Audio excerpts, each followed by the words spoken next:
So why should we have an HR team or department? Okay, we said as we continue to grow, we need to introduce an HR function. But maybe you introduce one person to take care of HR. But on the other hand, you might need more than one person, because you might need an HR manager, and then that HR manager will need more people on the team. Maybe someone to take care of payroll and benefits, someone to take care of the recruitment, because each function within HR, and we'll see that during the session, requires its own skills. So when your company starts expanding, so would your HR functions, because you might just be hiring people, but now that you've hired the people, how are you going to manage them? Who's going to pay their payroll? Who's going to take care of their benefits? Who's going to make sure that people are coming to work every day, keeping track of attendance, keeping track of vacation time, keeping track of the policies around HR, the principles, the values, how people should work within the company. So this results in defining a team or a department led by a strong HR manager. And it's very important to select an HR manager with the right skills.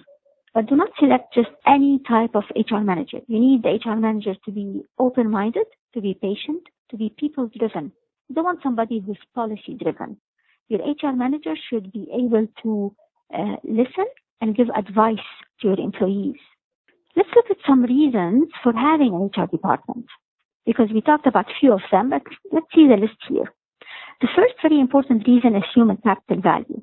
Today, people cost money. You can even look at your organization today and see how much time and effort it takes you to hire someone.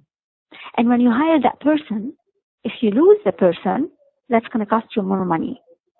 And if you hire someone and you want to retain them, you need to develop the person. You need to train them, to give them more coaching, more guidance. And this costs money. So whether you're spending time on them, whether you're giving them courses and trainings, this is all costly. So this is where it's a very important factor for you to have a good HR strategy in place, a strong HR manager, somebody to guide your people. Budget control. Who's going to keep track of which type of training you're sending your employees to, or what type of expenses are your employees costing you? You can have your accounting team do that, but then they're not going to be able to keep track of everything, because HR budgets are normally take a big chunk of the full budget of the organization. So you need to be able to have someone monitor the budget for training, for development, for the performance of the people. Conflict resolution. If there's an issue today between employees, among two employees, are you going to always be the one as a business owner to sit there and manage that conflict between people? Are you going to be the one who's going to monitor whether the people are following the values and principles of the organization? That's going to take a lot of time. And maybe as a business owner, you might not have the proper skills, the proper people skills to be able to do that. So this is where your HR manager can add a lot of value. Training and development. I cannot stress more on this point. People today, employees today, look for companies that are going to help them evolve, that are going to help them, that are going to give them skills, allow them to grow the skills they have and acquire new skills and competencies. So you need to have some training and development programs in place. You hire an employee, but you want to make sure that the employee is happy, that the employee is performing to the full extent, the employee is engaged, is empowered, and this happens through monitoring employee satisfaction. Cost savings, we repeat that again, it's linked to the budget and to the human capital value. Then you have all your HR functions consolidated under one umbrella, and this is where you can improve your cost savings and make sure that you are not spending more money than needed. That your people, for example, are not going and taking training in some area that's not going to benefit your organization on a long term. Performance improvement, so productivity, performance of the employee, somebody has to monitor that. Of course, the direct manager of the employee or the supervisors in your company, that means your management team, are responsible for managing the performance of their employees. But they're more responsible on a technical level.